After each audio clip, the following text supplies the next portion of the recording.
Sebuah truk bermuatan pasir terbalik di Jalan Poros Kabupaten Pinrang, Sulawesi Selatan. Peristiwa tersebut terekam kamera amatir warga. Diduga truk tidak kuat menanjak saat berusaha berjalan di jalan yang menanjak, tiba-tiba truk berjalan mundur hingga menabrak pembatas jalan dan terbalik.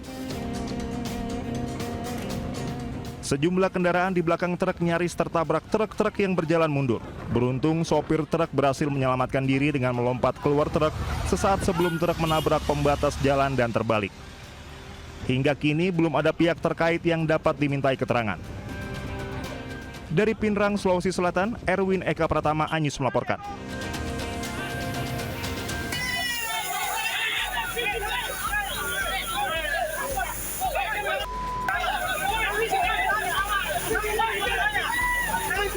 Suasana area Bandar Udara Domin Edward Tosok Sabtu pagi mendadak memanas. Dua kelompok karyawan petugas bandara dari PT Tri Perkasa Dirgantara dan PT Lintas Megantara terlibat keributan.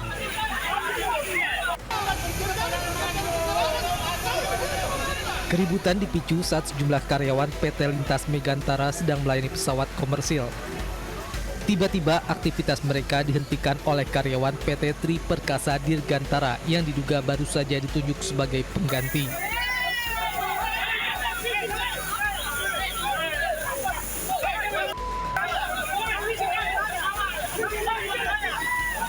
Situasi memanas setelah salah seorang karyawan diduga melakukan provokasi hingga nyaris terjadi adu jotos di dalam area bandara. Usai kedua kelompok diamankan, situasi berangsur terkendali. Keributan dipicu terminasi pihak maskapai terhadap PT Lintas Megantara dan memberikan kontrak baru kepada PT Tri Perkasa Dirgantara. Padahal sehari sebelumnya sudah ada upaya mediasi antara kedua pihak dan otoritas bandara. Usai situasi Bandara Deo Kota Sorong kembali normal, pihak kepolisian dan otoritas bandara berencana memediasi ulang antara pihak maskapai dan kedua perusahaan untuk mencari titik temu.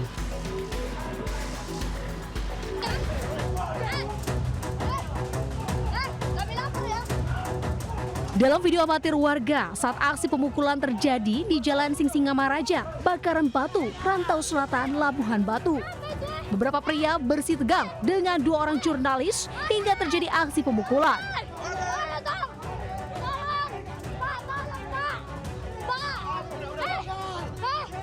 Beberapa debt kolektor sempat meneriaki kata maling dan begal kepada kedua korban sambil melakukan aksi pemukulan. Kedua korban mencoba mengingatkan pihak leasing agar proses penarikan kendaraan dilakukan sesuai aturan.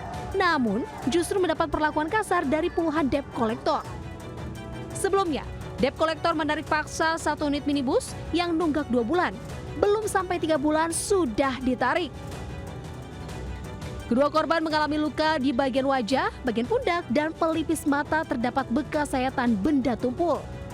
Kedua korban telah melakukan visum di RSUD Rantau Prapat dan membuat laporan ke Polres Labuhan Batu. Dari Labuhan Batu, Sumatera Utara, Ikang Amanda melaporkan.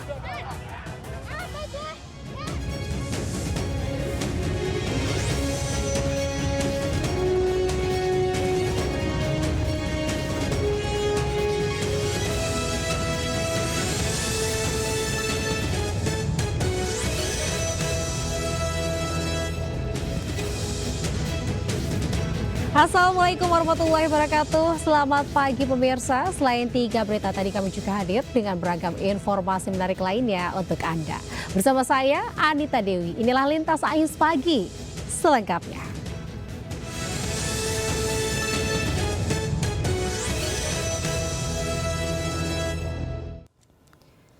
Ya pemirsa, kita awali dengan informasi tidak sengaja menyenggol seorang ibu saat memarkirkan mobil. Petugas laundry di Palembang, Sumatera Selatan dikeroyok 3 anaknya hingga babak belur. Jangan kak, saya itu kak, jangan main hakim dewek kak ini kak. Video ke ini. Video kak. Adu mulut terjadi antar pekerja laundry di Jalan Kapten Anwar, Kecamatan Ilir Barat 1 Palembang dengan 3 orang pria dewasa. Mereka datang ke laundry setelah mengetahui ibu mereka jatuh akibat tersenggol petugas laundry bernama Sardi saat sedang memarkirkan mobilnya. Saat kejadian, Sardi sudah meminta maaf dan akan mengantarkan ibu tersebut ke rumah sakit. tidak mau menerima penjelasan, Sardi langsung dihajar menggunakan kursi plastik. Tak berdaya, Sardi pun tersungkur. Karyawan dan warga setempat pun berusaha melerai untuk menyelamatkan Sardi. Tidak terima dikeroyok, korban mendatangi sentra pelayanan kepolisian terpadu Polrestabes Palembang. Sardi mengaku mengalami trauma dan luka memar di bagian leher dan kepala. Itu pukul pakai kursi dia itu. Luka di mana aja jadi? Luka di mana aja gitu? Dari ini sama ini yang luka ini. Mana lagi? Ya, sama udah ini kepala. Itu akibat dipukul pakai kursi ya? Enggak, iya yang ini kursi. Ini kursi apa ini gebuknya? Warna merah plastik. Kini aparat kepolisian dari Polrestabes Palembang telah memburu ketiga pelaku pengeroyokan untuk dilakukan pemeriksaan. Dari Palembang, Sumatera Selatan, Muhammad David Ainus melaporkan. Tembakau sintetis disimpan pemiliknya di rumah kontrakan di Tangerang Selatan, Banten. Tembakau sintetis senilai 21 miliar rupiah tersebut diamankan polisi.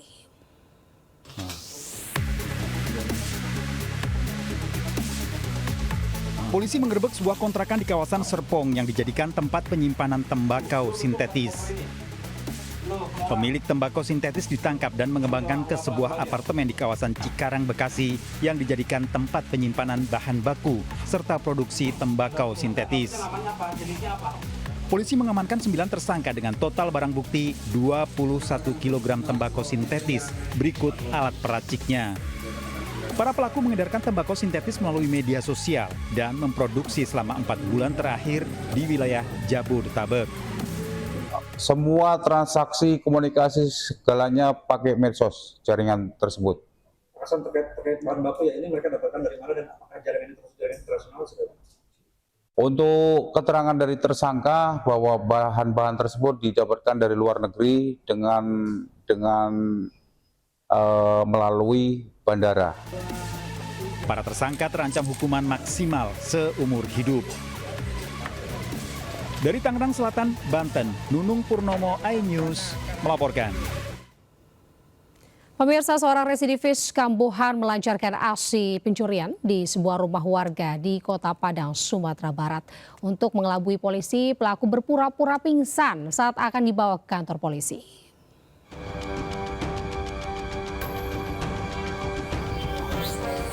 Aksi pelaku terekam kamera CCTV saat melakukan pencurian di Padang Selatan, Padang. Seorang pria keluar dari gang sempit sambil membawa 1 unit mesin kompresor. Polisi menangkap pelaku yang sudah diketahui identitasnya. Pelaku tak berdaya saat dibekuk di depan rumahnya di Kampung Nias, Padang Selatan. Pelaku akan menjual barang hasil curian ke sebuah bengkel tak jauh dari rumahnya.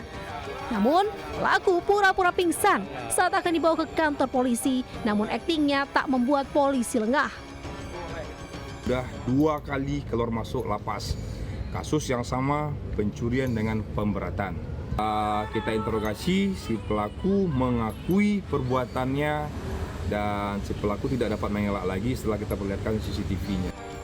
Polisi menemukan berbagai barang bukti mulai dari mesin kompresor, unit AC, kipas angin hingga peralatan elektronik lain.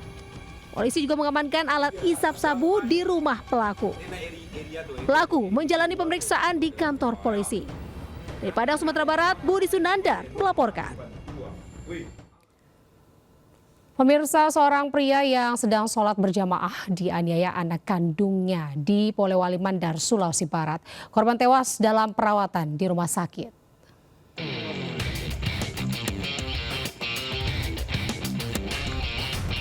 Pria ini tewas setelah menjalani perawatan di rumah sakit Andi Depu, Polewali Mandar akibat dianiaya anak kandungnya. Korban sebelumnya dianiaya saat sholat berjamaah di Masjid Poda-Poda Tutar dengan senjata tajam. Pelaku ditangkap polisi dan mengakui perbuatannya, namun pelaku belum menjawab motif yang dilakukan. Pelaku hanya mengakui menganiaya korban dengan senjata tajam saat korban sholat berjamaah. Korban sementara sholat. Korban diparangi sementara sholat berjamaah.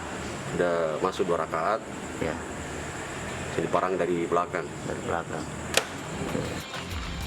Pelaku masih menjalani pemeriksaan di kantor polisi untuk mengungkap motif pembunuhan. Dari Polewali Mandar, Sulawesi Barat, Huzair Zainal, iNews melaporkan. Pemirsa, 2 orang pencuri tas dengan modus pecah kaca mobil. Aksinya ini terpergok warga di Kota Medan, Sumatera Utara. Para pelaku diamuk massa sebelum diantarkan ke kantor polisi.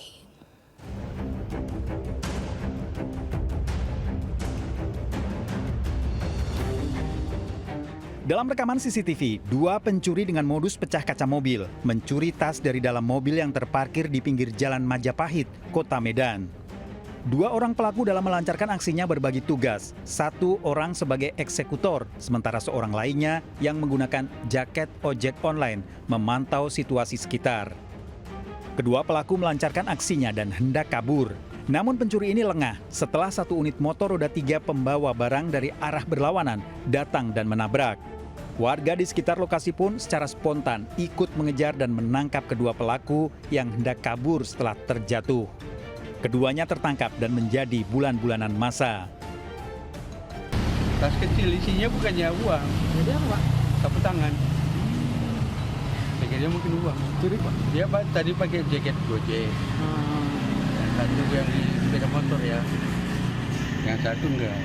Jadi tadi kan pas kebetulan lewat ada anggota TNI, diamankan diserahkan ke Polsek. Kedua pelaku pencurian diserahkan warga ke Polsek Medan Baru. Dari Kota Medan, Sumatera Utara, Ahmad Ridwan Nasution, iNews melaporkan. Kita ke informasi selanjutnya, pemirsa. Anggota DPRD Gorontalo, Wahyu Moridu, yang berbicara kata-kata tidak pantas saat berkendara bersama seorang wanita di dalam mobil, meminta maaf dan siap terima segala konsekuensinya. Pihak Badan Kehormatan DPRD Provinsi Gorontalo menyatakan Wahyu dalam kondisi mabuk. Tujuan kita hari ini, Bos? Kita hari ini menuju Makassar menggunakan uang negara. Kita rampok aja uang negara ini kan. Kita habiskan. Seorang anggota DPRD Gorontalo melontarkan pernyataan kontroversial. Membawa hugel langsung ke Makassar menggunakan uang negara. Siapa Ji? Wahyudin Moridu. Anggota DPRD Gorontalo, Wahyu Moridu, berbicara dengan kata-kata yang tak pantas diucapkan saat berkendara bersama seorang wanita di dalam mobil. Dalam video itu, Wahyu berucap dirinya merampok uang negara dengan penggunaan dana perjalanan dinas menuju Makassar. Pihak Badan Kehormatan DPRD Provinsi Gorontalo menyatakan Wahyu dalam kondisi mabuk saat ucapkan pernyataan tak pantas itu. Yang bersangkutan menyampaikan bahwa dari tadi malam dia minum minuman keras sampai besok paginya itu ke bandara dia masih kondisi tidak sadar. Sementara dalam sebuah video bersama istrinya, Wahyu sampaikan permintaan maaf atas apa yang dia sampaikan ke publik. Wahyu menyatakan siap menerima segala konsekuensinya. Saya tidak berniat untuk melecehkan ataupun menyinggung perasaan masyarakat Gorontalo yang saya wakili.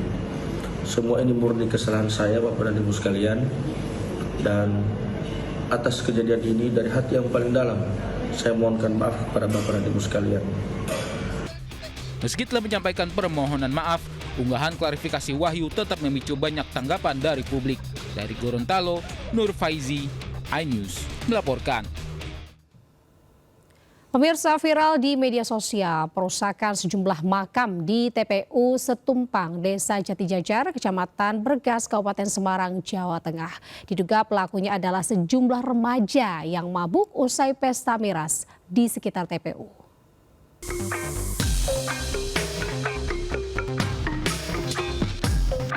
Peristiwa pengerusakan makam Setumpang di Desa Jatijajar, Kecamatan Bergas, Kabupaten Semarang, Jawa Tengah viral di media sosial.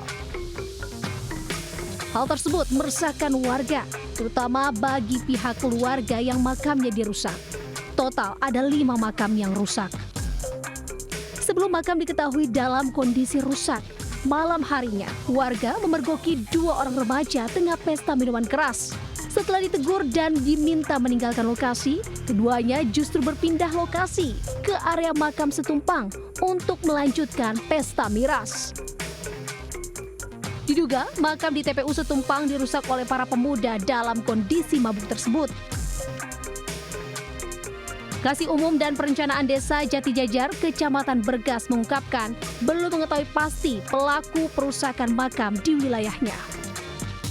Tetap kita berusaha untuk mencari siapa mungkin pelakunya, karena ini juga sangat merugikan pihak keluarga. Kan seperti ini kan tidak kita duga sama sekali, Mas. 5 makam yang dirusak ini kini sudah diperbaiki oleh pihak keluarga. Warga diimbau bisa saling menjaga agar tercipta kondisi aman dan kondusif di wilayah Desa Jatijajar. Peristiwa tersebut tidak dilaporkan ke polisi dengan harapan hal serupa tak terulang kembali. Dari Kabupaten Semarang, Jawa Tengah, Lurisa Lulu melaporkan.